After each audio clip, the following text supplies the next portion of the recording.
Hello mga beshi, maga nga po kami nagsara ng tindahan. Bago nga kami umuwi sa amin, bumili na nga muna kami ng manok. Tignan niyo naman yung kapatid kong Disney Princess mga beshi.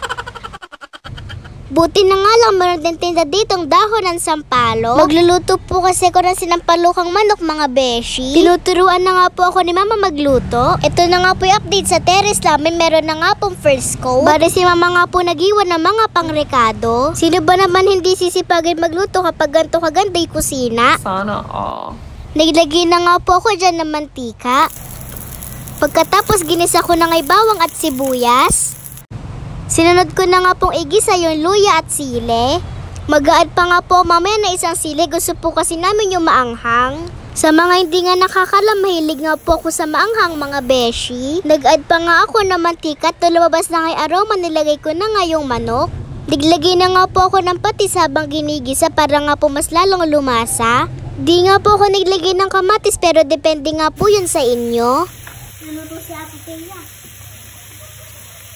Kakain mo luto ko din na ya. Sino kakain mo luto ko ha? Nung mag-isa na nga pati yung manok, nalagyan ko nga ng 2 tabong tubig. 2 mangkok nga lang pala na tubig mga beshi. Baka malunod tayo sa sabaw. Sana nga lang talaga maglasang sinampalukan yung niluluto ko. First time ko nga lang po magluluto ng may sabaw.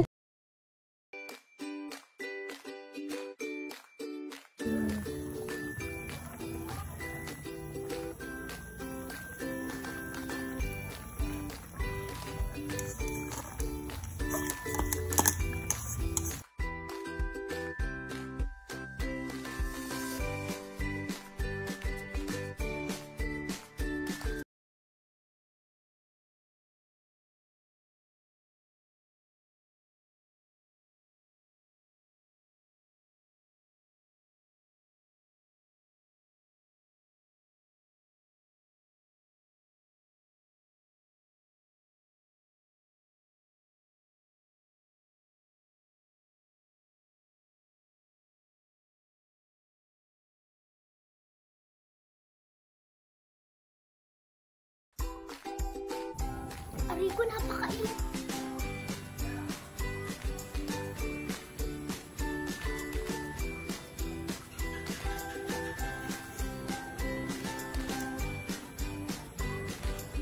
Okay, may lasa. Sarap. Luto mo yan. Maanghang no? Umanghang. Sarap yan. Ay, sa may ubot sipon. Charan, luto na po ang ating sinampalukan mga beshi. Tara, kain na po tayo mga beshi. Thank you po Lord sa lahat ng blessings. Pagkatapos nga namin kumain, nilagyan ko nga lang to ng tubig. Ilalagay ko nga tong bilog-bilog na lumalaki sa tubig. Wow, makakala nila pagkain. Lagyan din ng sticker. No, Tina.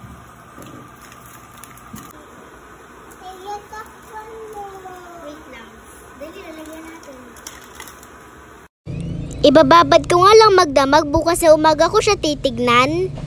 Kinaumagahan na nga po to mga beshi. Maaga nga po ako ginising ni mama dahil may pasok.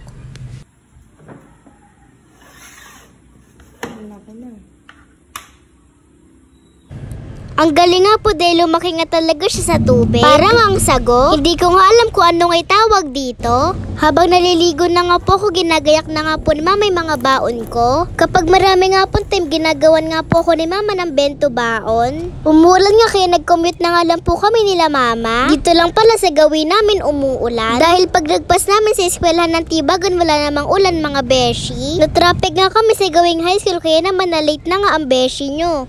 Nakapila na nga yung mga kaklase ko. Kaya si mama na po nagdala ng bag ko sa room. Yun lang, salamat sa panonood. Bye-bye mga beshi.